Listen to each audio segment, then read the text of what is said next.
بسم اللہ الرحمن الرحیم۔ باب احکام الجنائز، جنازوں کے احکام کا باب۔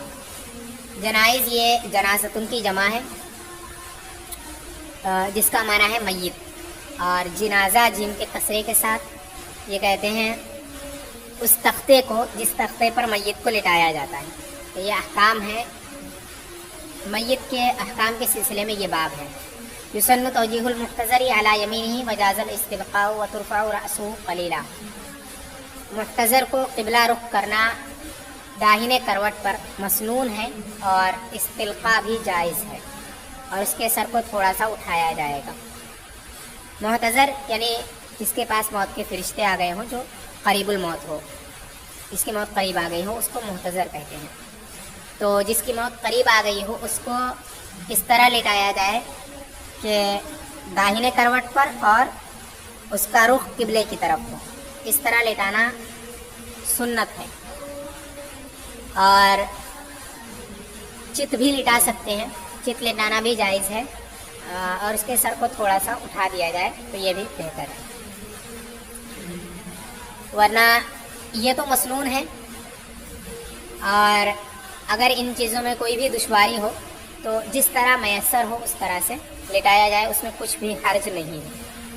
مسنون یہ ہے کہ اس کا رخ قبلے کی طرف ہو اور داہنے کروٹ پر اسے لٹایا جائے، ورنہ کسی بھی طرح سے لٹا سکتے ہیں، کوئی حرج نہیں ہے۔ وَيُلَقَّنُ بِذِكْرِ الشَّهَادَتَيْنِ عِنْدَهُ مِنْ غَيْرِ إِلْحَاءٍ وَلَا يُؤْمَرُ بِهَا، دوسرے نسخوں میں شہادتین کا لفظ ہے، اس میں شہادت کا لفظ ہے، شہادتین بہتر ہے۔ اور شہادتین کے ذکر سے تلقین کی جائے گی اس کے پاس بغیر اس سے منع کیے ہوئے، اور اس کا حکم نہیں دیا جائے گا۔ یعنی جب قریب الموت ہو جائے کوئی شخص تو اس کے پاس شہادتین ذکر کیا جائے، پڑھنے والے کلمہ شہادت پڑھیں تاکہ اس کو سن کر کے وہ بھی کلمہ شہادت پڑھ لے، اور اسے اس کے پڑھنے سے روکا نہیں جائے گا، ٹھیک ہے، اور نہ ہی اس کا حکم دیا جائے گا، کیونکہ اگر حکم دیا گیا اور اسے کچھ بھی بولنے میں دشواری ہو رہی ہے، پڑھنے میں دشواری ہو رہی ہے، تو ہو سکتا ہے کہ وہ جھنجھلا کر انکار کر دے، تو اسی وجہ سے اسے حکم نہیں دیا جائے، بلکہ بلند آواز سے اس کے پاس پڑھتے رہے تو وہ خود ہی پڑھے گا۔ اور شہادتین کا ذکر کیا جائے گا، نہ کہ صرف شہادت کا، یعنی لا الہ الا اللہ کا نہیں، بلکہ لا الہ الا اللہ محمد رسول اللہ، دونوں شہادتیں، ٹھیک ہے، دونوں شہادتوں کا ذکر کیا جائے گا، اور یہی صحیح ہے۔ حالانکہ بعض علماء نے یہ کہا ہے کہ صرف کلمہ شہادت میں لا الہ الا اللہ جو ہے اسی کو ذکر کیا جائے گا، لیکن صحیح جو ہے وہ یہی ہے کہ شہادتین کا ذکر کیا جائے گا۔ وَتَلْقِينُهُ فِي الْقَبْرِ مَشْرُوعٌ، اور قبر میں اس کی تلقین مشروع ہے، یعنی جب اسے قبر میں اتار دیا جائے تو اس کے بعد تلقین کرنا یہ بھی جائز ہے، اور کوئی حرج نہیں ہے اس کے اندر۔ اس کا طریقہ یہ ہے کہ ایک شخص اس کے سرہانے، میت کے سرہانے پر کھڑا ہو کر کے کہے کہ اے فلاں شخص، یاد کر تو جس دین پر تھا، کہ تیرا رب اللہ تبارک و تعالی ہے، تیرا رسول، تیرا دین اسلام ہے، اور تیرے رسول حضرت محمد رسول اللہ صلی اللہ علیہ وسلم ہے۔ اور ایسا کرنے سے فائدہ ہے، اور یہ جائز ہے، شرعاً اس میں کوئی قباحت نہیں ہے۔ نفع اس وجہ سے ہے کیونکہ مردہ جو ہے وہ سب کچھ سنتا اور سمجھتا ہے، تو اگر ایسا اس کے پاس ذکر کیا جائے تو اس سے وہ انس حاصل کرے گا۔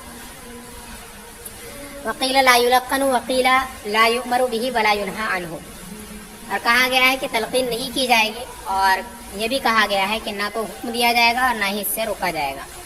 یعنی اس کے علاوہ دو قول اور بھی ہیں، کہ معتزلیوں کا قول یہ ہے کہ تلقین نہیں کی جائے گی، کیونکہ انسان کے مرنے کے بعد وہ کچھ بھی سن نہیں سکتا ہے اور نہ ہی کچھ سمجھ سکتا ہے، اس وجہ سے تلقین کرنے کا کوئی فائدہ نہیں ہے، یہ معتزلیوں کا قول ہے۔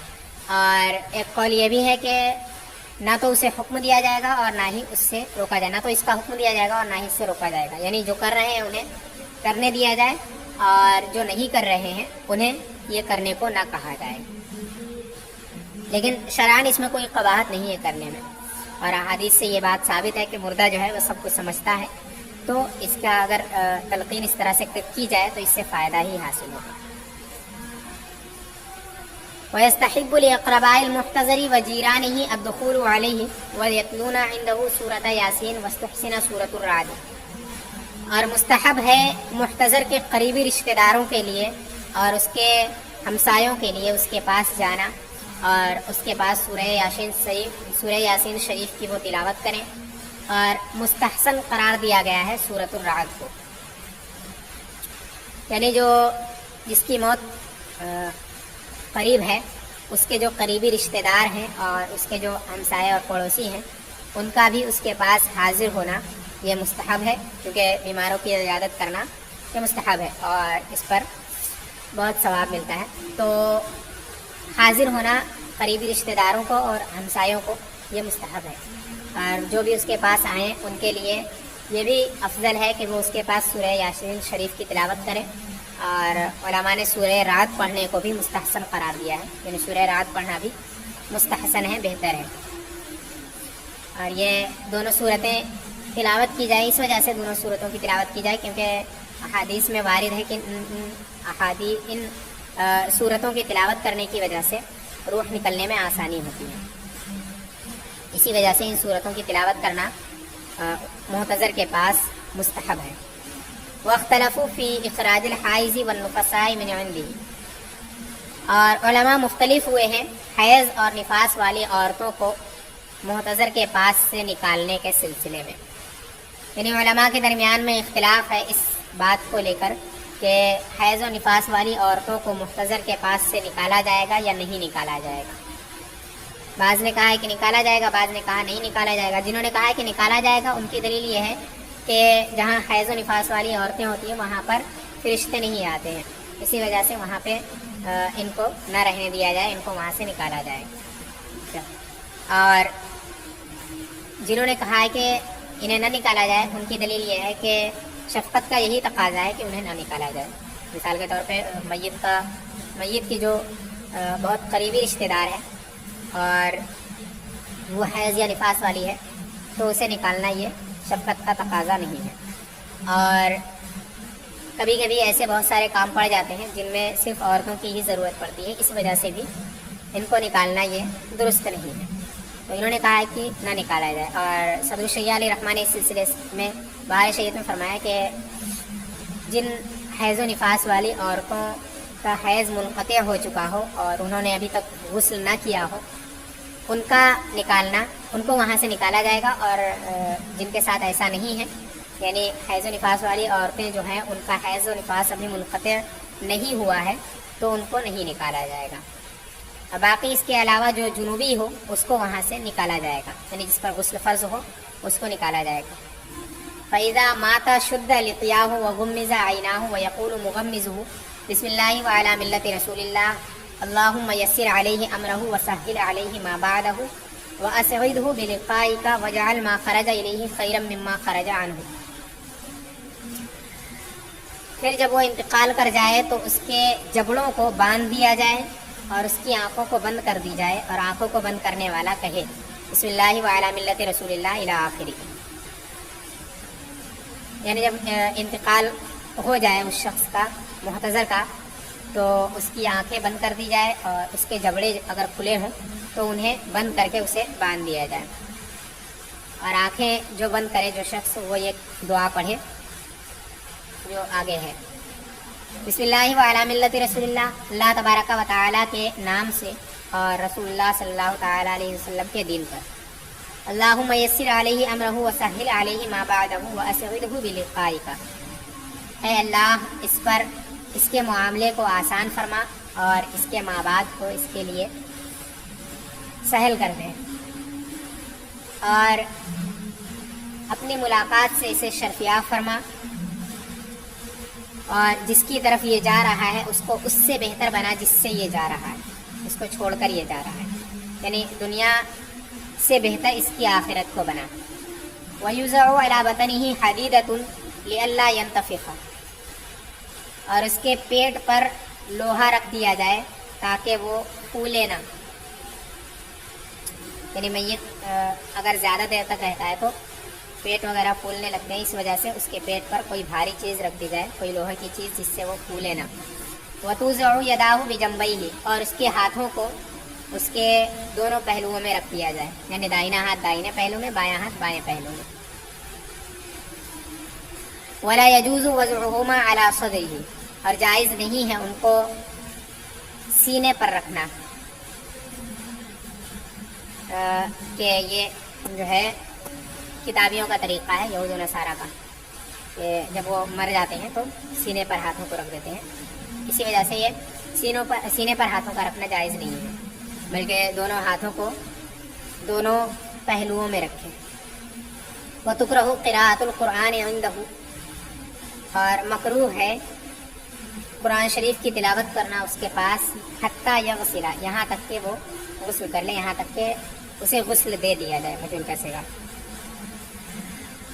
یعنی میت کے پاس قرآن شریف کی تلاوت کرنا مکروہ ہے، جب موت واقع ہو جائے اس کے بعد قرآن شریف پڑھنا مکروہ ہے، یہاں تک کہ اس کو غسل دے دیا جائے، کیونکہ موت کی وجہ سے وہ ناپاک ہو جاتا ہے، اس کی وجہ سے اس کے پاس قرآن شریف کی تلاوت کرنا یہ مکروہ ہے۔ وَلَا بَأْسَ بِإِعْلَامِ النَّاسِ بِمَوْتِهِ، اور لوگوں کو اس کی موت کی خبر دینے میں کوئی حرج نہیں ہے، یعنی جو اس کے قریبی رشتہ دار ہیں اور ایسے ہی باقی لوگوں کو بھی اس کی موت کی خبر دینا، یہ اس میں کوئی حرج نہیں ہے، اور جائز ہے کہ اس کی موت کا اعلان کرا دیا جائے تاکہ اس کی جنازے میں لوگوں کی کثرت ہو، جنازے کی نماز میں۔ وَيُعَجَّلُ بِتَجْهِيزِهِ فَيُوزَعُ كَمَا مَاتَ عَلَى سَرِيرٍ مُجْمَرٍ وِتْرًا، اور اس کی تجہیز میں تعجیل کی جائے گی، یعنی جلدی جلدی تجہیز و تکفین کی جائے گی، تو جیسے ہی وہ انتقال کر جائے اس کو ایسے تخت پر لٹا دیا جائے، ایسے تخت پر رکھ دیا جائے جس کو طاق مرتبہ دھونی دی گئی ہو، یعنی جیسے ہی اس کا انتقال ہو بنا دیر کیے ہوئے اس کو اس تخت پر لٹا دیا جائے جس تخت کو لوبان یا پھر اگربتی وغیرہ سے دھونی دی گئی ہو۔ وجہ اس کی یہ ہے کہ مردار کے پاس سے بدبو آنے لگتی ہے، اسی وجہ سے یہ ان چیزوں سے اس تخت کو دھونی دی جائے تاکہ ان کی وجہ سے اس کی جو بدبو ہے وہ زائل ہو جائے۔ وَيُوزَعُ كَيْفَ اتَّفَقَ عَلَى الْأَصَحِّ، اور جس طرح بھی اتفاق ہو اس کو رکھا جائے گا صح مذہب کے مطابق، یعنی جس طرح سب لوگ متفق ہو جائیں اس کے رکھنے پر ویسے ہی اسے رکھ دیا جائے، زیادہ اہتمام وغیرہ نہ کیا جائے اس وقت، کیونکہ وہاں پہ بالکل بھی دیری کرنا یہ جائز نہیں ہے، جتنی جلدی ہو سکے اتنی جلدی اسے رکھا جائے اور غسل وغیرہ دیا جائے تو یہی بہتر ہے۔ اسی وجہ سے جس طرح بھی متفق ہو، اتفاق جس طرح بھی ہو اس طرح سے رکھا جائے گا، اور یہ ضروری نہیں ہے کہ رخ قبلے کی طرف ہو۔ وَيُسْتَرُ عَوْرَتُهُ، اور اس کے ستر کو چھپایا جائے گا، یعنی ستر عورت جو ہے اس کو چھپا دیا جائے گا کسی کپڑے سے، پھر اس کے بعد ثُمَّ جُرِّدَ عَنْ ثِيَابِهِ، پھر اس کو کپڑے سے خالی کیا جائے گا، یعنی پھر اس کے کپڑے اتار دیے جائیں گے، اس کے ستر کو چھپانے کے بعد اس کے کپڑے اتار دیے جائیں گے۔ وَوُضِّئَ فِي الصَّحِيحِ، اور صحیح قول کے مطابق اس کو وضو کرایا جائے گا،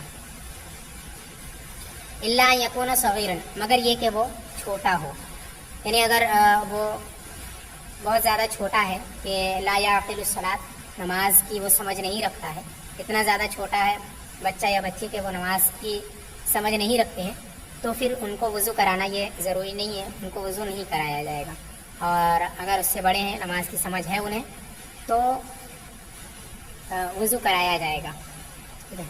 صحیح قول یہی ہے کہ وضو کرایا جائے گا بلا مزمزۃ و استنشاق الا ان یکون جنبا، بغیر کلی اور ناک میں پانی ڈالے، مگر یہ کہ وہ جنوبی ہو، یعنی جس کا انتقال ہوا ہے اگر وہ جنوبی نہ ہو تو وضو کراتے وقت کلی کرانا اور ناک میں پانی چڑھانے کی کوئی ضرورت نہیں ہے، ہاں اتنا کرا سکتے ہیں کہ روئی وغیرہ میں پانی ڈال کر کے مسواک کرا سکتے ہیں،